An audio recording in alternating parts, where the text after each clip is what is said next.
Bertepatan dengan Sanis Cara Kliwon Wuku Warige 3 Februari 2024, pemerintah Kota Denpasar menggelar upacara persembahyangan Tumpek Warige yang dipusatkan di Pura Agung Lokananta Denpasar.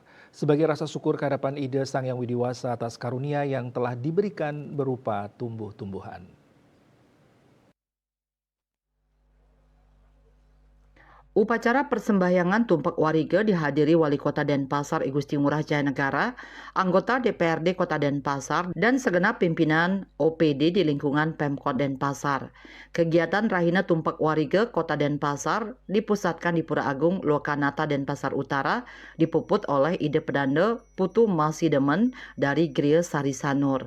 Ketua PHDI Kota Denpasar Made Arke mengatakan, dilihat dari perspektif kehidupan Tumpek Warige ini adalah menghargai tumbuh-tumbuhan. Bagaimana dalam kehidupan itu, tumbuh-tumbuhan itu adalah kehidupan kita.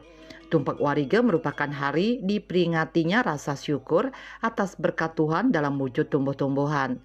Kalau dilihat dari filosofi dari Tumpek Warige ini adalah dalam kehidupan umat Hindu disarankan untuk memupuk suatu kebaikan.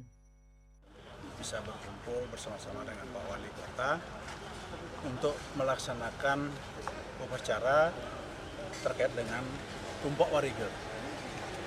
Nah, Tumpek Warige itu sebenarnya kalau kita lihat dari perspektif jadi kehidupan, bahwa di sini sebenarnya kita menghargai tumbuh-tumbuhan. Bagaimana kita bisa di dalam kehidupan itu, tumbuh-tumbuhan itu adalah sebagai hidup kita. Ada yang mengatakan bahwa sebelum galungan itu ada 25 hari, ada tumpek pengarah, ada tumpek pengatak, ada tumpek warige.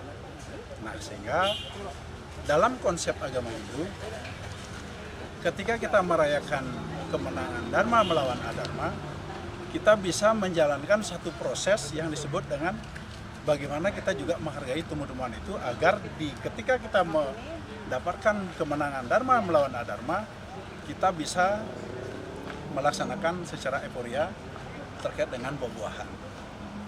Nah, di samping itu kalau kita lihat dari filosofi dari Tumpek Warige ini, sebenarnya kita di dalam diri kita, di dalam kehidupan umat Hindu, disarankan bagaimana kita memupuk satu kebaikan. Selesai melakukan persembahyangan, Wali Kota Denpasar beserta pimpinan OPD Kota Denpasar menghaturkan banten boboh ke tetaneman saurua tumbuh-tumbuhan di sekitar Pura Lokanata dengan cara sesajen berupa boboh sumsum dan sebuah canang. Sebelum dihaturkan sesajen, terlebih dahulu umat menyeka batang pohon dengan menggunakan belakas atau pisau dapur yang besar. Sembari menyeka, ada sebuah doa yang disampaikan baik secara langsung maupun tidak langsung. Dengan doa, kaki-kaki nini-nini niki katuran boboh mangde medon gembal mebunga megambah buin selai lemeng wenten upacara galungan.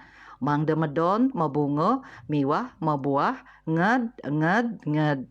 Setelah mengaturkan banten dilaksanakan penanaman pohon, majekau dan kelapa gading. Saputra Bali TV.